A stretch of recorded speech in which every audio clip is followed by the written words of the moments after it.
Cheers. From Project Vagabond. Tonight's episode, we're going to review our second boat. We'll talk about all the features it has that we loved, that we liked, and that we want to see again in our loop boat. Then we'll talk about all the features that we can do without in our loop boat. So if you saw our first episode, we had a Silverton 410, and while that was a great first boat, we loved everything about it. Our next boat, we wanted to move up to a bigger long-range cruiser with more living space.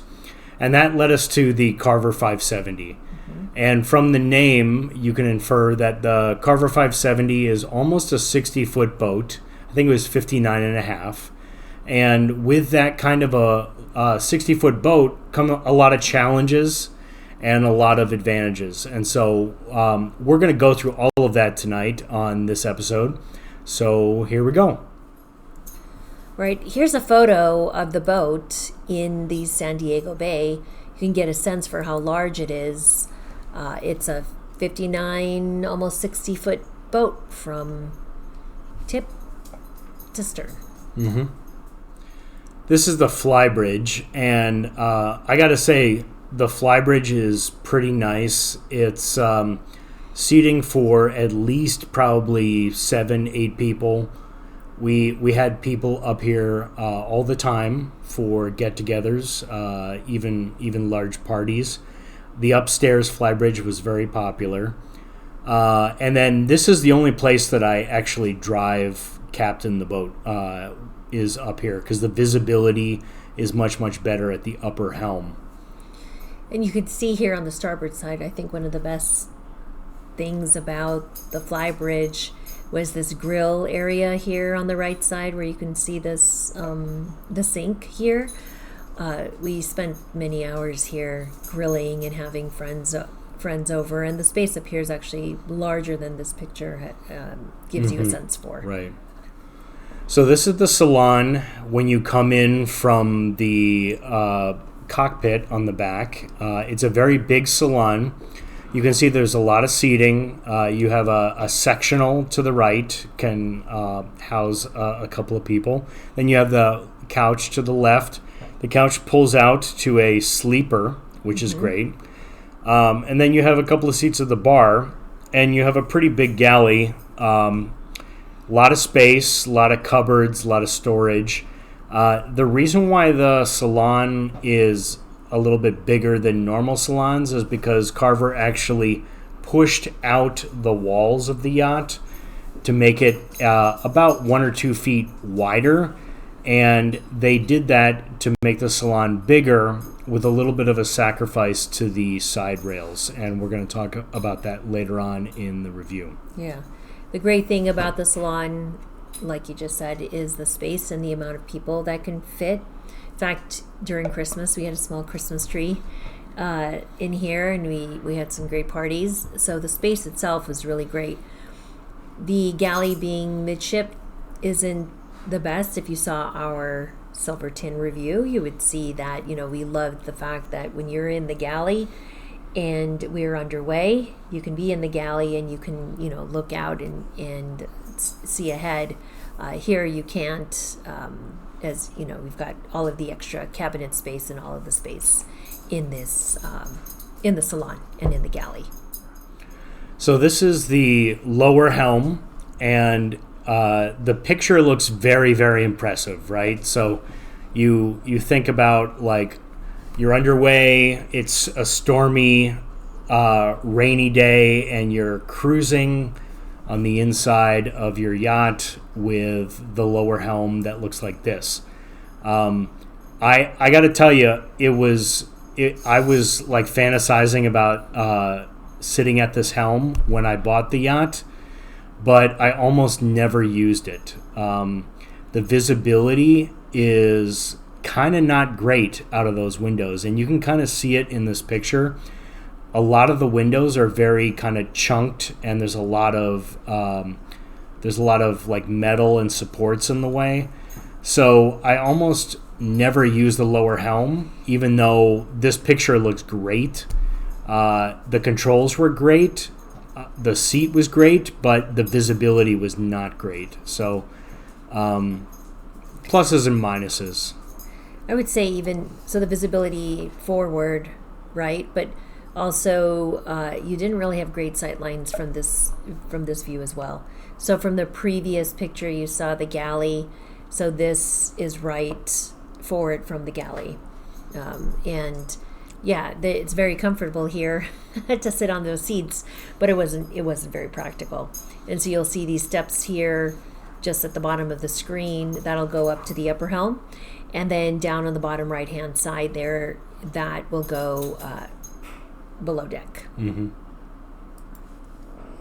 Here is a photo of the master stateroom, and like we've said before, the best thing about this particular boat is the amount of space that you get in all of the different areas of the boat. So here is a queen size bed. It doesn't look as big in the picture, but it is a queen size bed.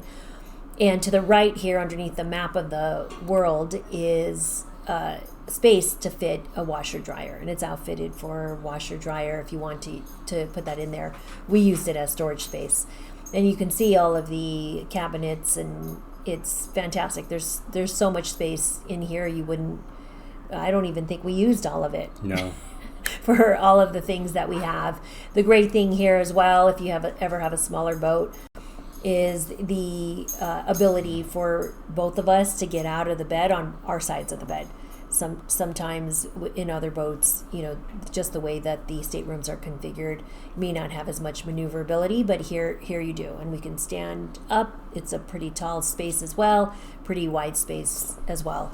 And so from the angle that this is taken, just behind the photo, is the head. And so the best thing about this is you've got the sink here in the middle, and the door to the left goes into the actual head, and the one to the right is the shower. And just beyond that, to the left, just off the picture, just off screen, are two very large closets. That was a he and she closet, mainly the she.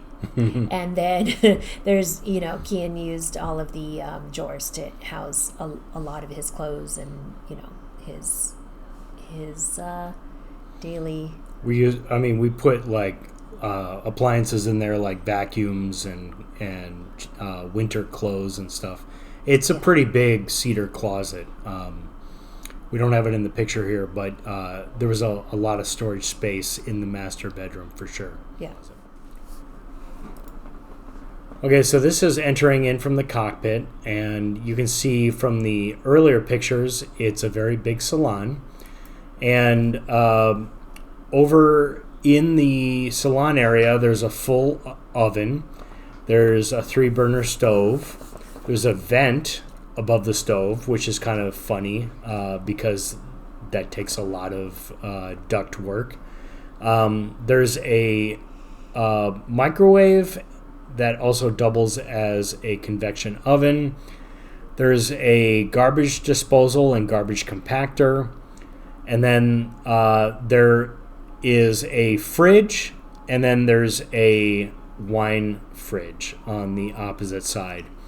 The countertops here are Corian, so obviously they're not going to put super heavy marble on a boat, but in this particular case, I thought that the galley was well put together. It was well laid out. Me personally, I just kind of wish that I had a full-sized fridge in a boat this size and not a fridge that is essentially half that size. But we may do. Yeah, there was, if you think about it, it was actually 2 fridges instead of one tall standing one. The silver there behind those flowers was the fridge that we used. It could have been used as a freezer as well, but we used it as a fridge. And then all of our drinks went into our wine fridge. So, wine, beer, soda, water, yeah. Pop, as people say. So, we may do. It was a little bit different than the the Silverton where we actually had a full size fridge, but it was fine. What we did have here though is like we said, space. There's a ton of space to store a ton of things. I mean, I don't know that we wanted for space on this boat. I mean, there was so many spaces even for our wine vessels. And you can't see it in the picture here, but in the cupboard right to the far right of the countertop there, you open that door and there was like 5 or 6 drawers that came out. So there was like a lot of space for utensils, for tools, for liquor, for wine, lots of cupboard space in this galley. Like I said, I just wish that it had a little bit larger fridge and a little bit larger freezer, but for the most part I had no complaints. Yeah, and then just beyond the galley again you can see the seat at the midship helm there, and then the stairs that will go to the upper helm. So this is the back deck area. It was primarily used for a dinghy, but in this particular case, the primary owner before us converted it to a back balcony. And I actually have to say it was like a very good back balcony, so no complaints there. But as far as the dinghy storage, it probably 8 to 9 feet max. So going in here, you see that this is the upper flybridge. Lots of space for hosting multiple people. Lots of space here for sitting. Over here you have the electric grill. And the grill itself is pretty decent. I mean, you could grill fish and chicken and hamburgers on here. It's not the strongest grill. Even if you go all the way up to 10, it's really not super hot. But the thing that I loved about it was that you didn't have to go buy propane, and you didn't have to do anything other than clean it when you were done. So there's something to be said for a grill that has no maintenance, and it just plugs into your electrical system. So no complaints. When you look over here, this is the upper helm. And like we said in the prior part of the video, this is probably where I did most of the driving of the boat. You have the most visibility up here.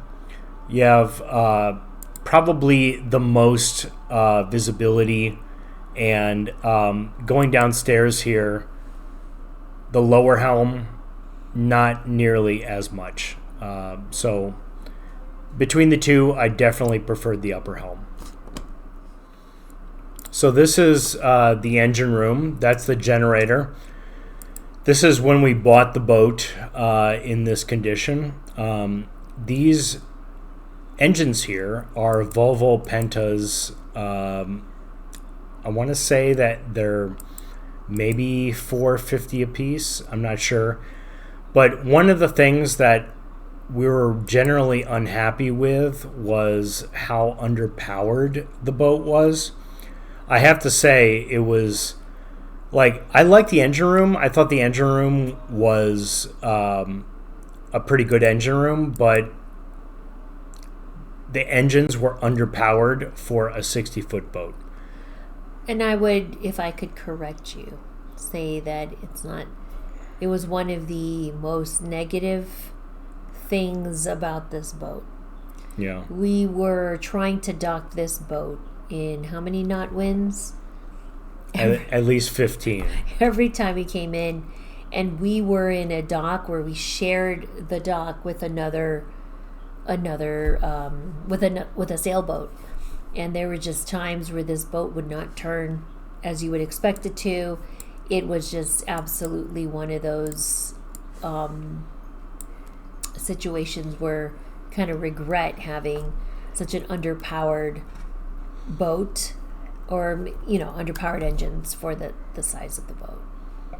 It's pretty tough, I would say, just as a crew member, The boat is a lot heavier than a 46 foot. Do you remember the tonnage between the two? I want to say that the Carver 570 was probably about 65,000 pounds. Mm-hmm. So, and I could handle the Silverton by myself, but I couldn't pull in this Carver against the 15 knot winds.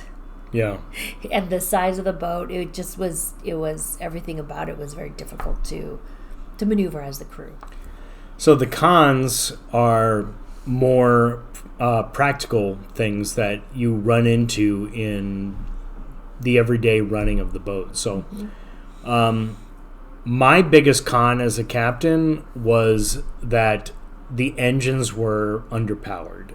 So when I come into, and I had to come into a slip that had another yacht in it, and it had a current, and it had crosswinds, and there was commercial traffic coming in and out of the marina. Of the marina that we're in.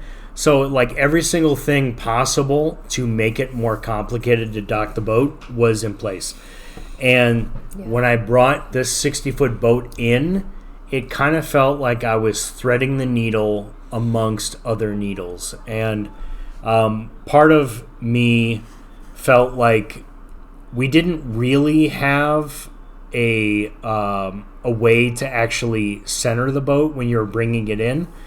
The engines were undersized, so when you flipped the throttles either way, the boat actually wouldn't turn. It wouldn't turn if you had a current flowing against you. It wouldn't turn if you had a wind blowing against you.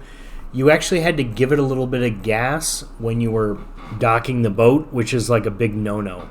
You're supposed to keep the throttles in total idle neutral when you're docking. And I just felt like I couldn't do any kind of maneuvers without giving it throttle while I was docking. So that was the first thing that really kind of stuck out, was the underpowered engines.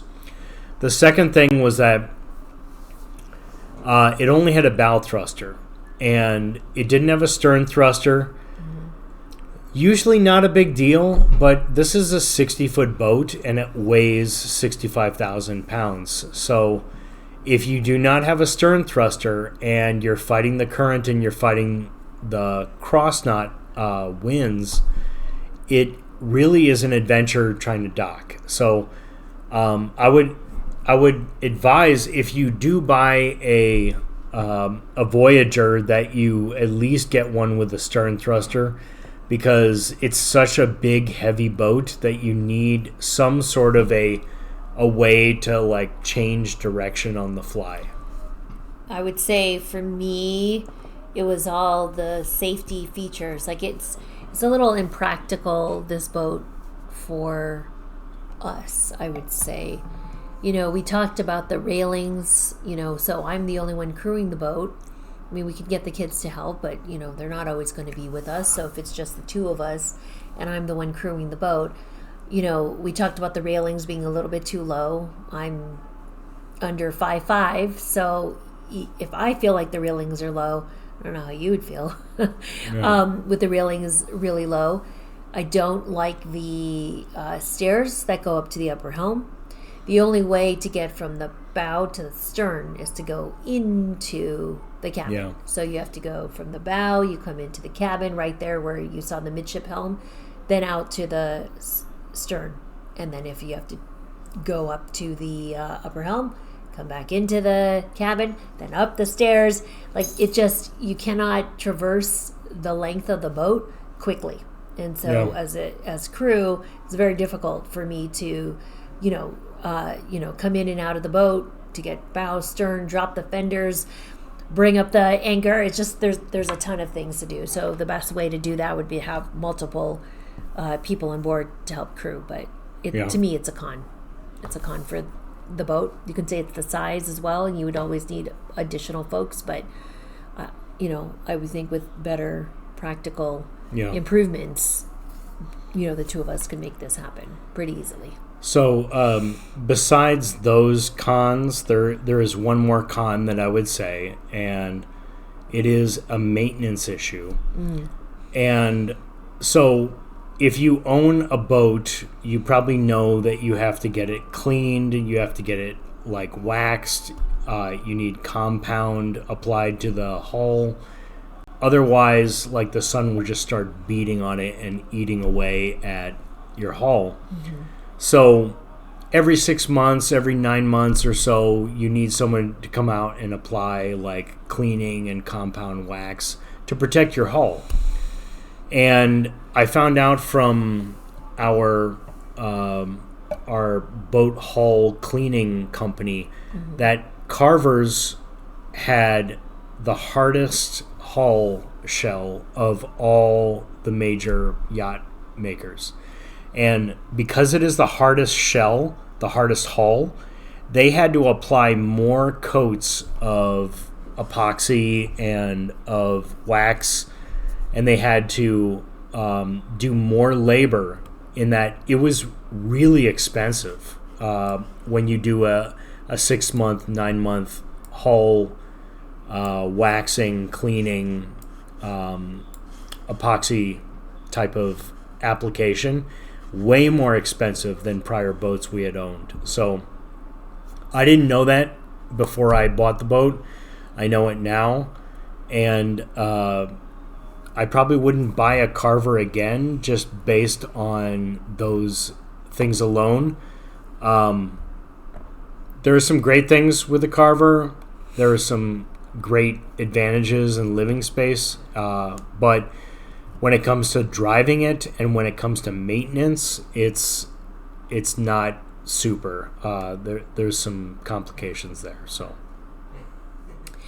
all in all, I would say that best thing about this boat is the family space, just like the Silverton. There's a lot of space if you're docked. You can have a great party with a lot of people. I would say the negative thing for me is all the safety features when we're underway. It wasn't practical to move around the boat, to have to go into the cabin and out again just to, crew the boat while you're captaining the boat. And the boat was big enough that it was very hard to hear sometimes, as you're calling instructions. Yeah. We definitely needed to get walkie-talkies. But overall, I would give it a thumbs down. I would give it a thumbs up. Not a strong thumbs up, but it had its moments. Some of the things that I would say were pros were obviously the living space. The living space was phenomenal. I mean, it was like a small townhome on the water. Can't really complain about all the different things that you could do on that boat. It was a great family boat. If you have a large family, you're going to do the loop with a large family. This boat is almost like required because there's no other large boat of this size that is in this price range. So take that into account. It was not really easy to maneuver like we talked about. It was a little bit underpowered and I didn't have a stern thruster. That's something that I just had to fight through as a captain. It was a little bit scary bringing a boat this size into a small space. And as far as the overall aesthetics of the boat, I mean, we had lots of good get-togethers with friends and family, and it had a lot of entertaining space. It is really a floating condo on the water. The downsides are that it's hard to maneuver, it's hard to move. It's kind of like a giant bus, a Greyhound bus that you're moving from one place to another. But if it's docked in a marina, grand old time. Fantastic boat. So I think that's basically where we're going to leave it is thumbs up from the wife, thumbs down from the husband. Opposite, actually. He said thumbs up, I said thumbs down. And overall, it just depends on what you're looking for, I think, in your boat and how you're going to use it. Yeah. So it's not a perfect boat. It does have its advantages. And if you have a large family that you're toting around the loop, I could see how this would be like a one-stop shop. But in the grand scheme of things, I don't think I would buy a Carver 570 again. It really was kind of like a bigger boat than we needed, and it kind of like created almost a hassle when you needed to leave the dock. Yeah. Especially in San Diego, we don't have a plethora of marinas. So to have a boat at 60 feet, there are not a ton of slips that allow you to do an overnight. So it was difficult. I know we didn't say that in the video, but it was one of those, difficulties for us if we wanted to travel and do an overnight. Right. So ultimately, if you're going to just use the boat as a dock platform, great boat. If you're going to use it to travel from one place to the next, it's a little bit of a hassle to maneuver this thing and dock this thing. So, all right. Well, till next time, thank you for listening. You're welcome to add comments, and we'll answer questions if you have any questions for us. Until next time, we'd like to say cheers from Project Vagabond. Cheers. See you next time.